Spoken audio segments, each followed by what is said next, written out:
Je réponds au nom de André Massinganda. Je suis prêtre du diocèse de Wamba et actuellement je suis premier secrétaire général adjoint de la conférence épiscopale nationale du Congo. Que pouvons-nous savoir de votre visite ici dans les diocèses de Goma?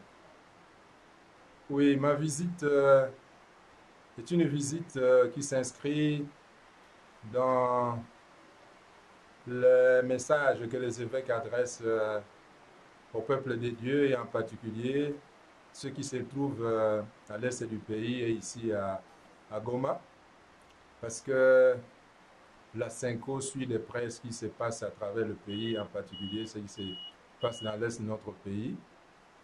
Et ainsi, ne manque jamais de pouvoir s'adresser à ce peuple pour le réconforter, donc pour lui montrer sa proximité spirituelle et pastorale.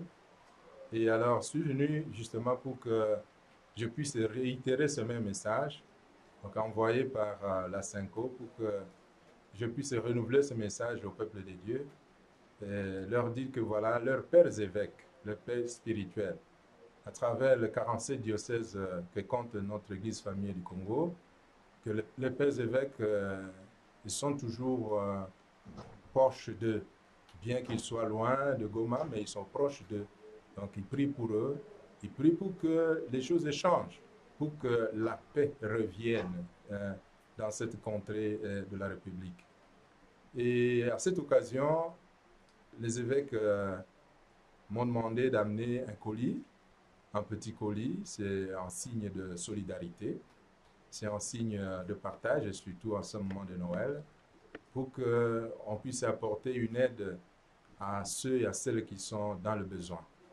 Et voilà donc le motif de ma visite ici à Goma. Nous sommes dans les temps des sièges, comme vous l'avez écouté, quand Monseigneur disait son allocution. Pensez-vous que la Cinco a des pistes de solutions pour aider la population de Goma à sortir dans cette impasse?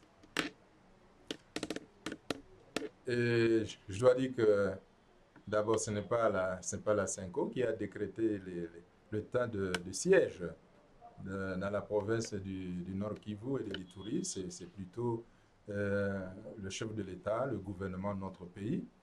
Mais la Cinco, de son côté, elle apporte tout ce qui est possible pour que la paix puisse revenir dans le pays.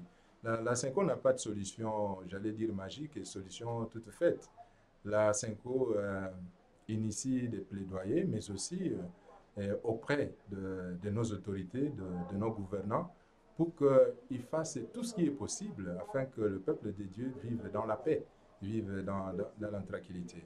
Donc, je ne saurais pas vous parler d'une solution et toute faite de la part de la Cinco pour répondre à ces problèmes. C'est un problème sérieux ici dans l'est de notre pays.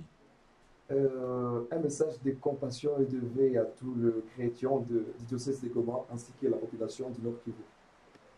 Bien sûr, c'est d'abord, nous sommes au temps de Noël, nous sommes à la fin de l'année et c'est l'occasion pour nous de présenter nos vœux les meilleurs, de joyeux Noël et de bonne année, la nouvelle année qui va commencer 2022, et à tous nos frères et sœurs qui habitent Goma, pour que cette année qui va commencer, que ce soit une année de paix, et qu'on puisse retrouver la tranquillité et que chacun et chacune de nous puisse vaquer tranquillement à ses activités. Ça, c'est les souhaits les plus ardents qui nous habitent. Et bien sûr, nous ne cesserons jamais donc de réitérer notre message de compassion, donc de réconfort auprès de ceux qui sont dans la souffrance. Et nous savons que Noël veut donc dire aussi que Dieu a voulu venir parmi nous, partager notre humanité et partager nos problèmes, partager nos souffrances. Et l'Église, elle est là aussi au nom du Fils de Dieu pour partager les peines et les souffrances du peuple de Dieu Il y a donc le peuple de Dieu qui ne se décourage jamais, qu'il tienne bon et qu'il compte sur la proximité spirituelle et pastorale de l'Église, et cela à travers les pasteurs, à travers leurs pères, les évêques, et à travers les prêtres dans les différentes communautés ecclésiales. Voilà. Merci. C'est moi qui vous remercie.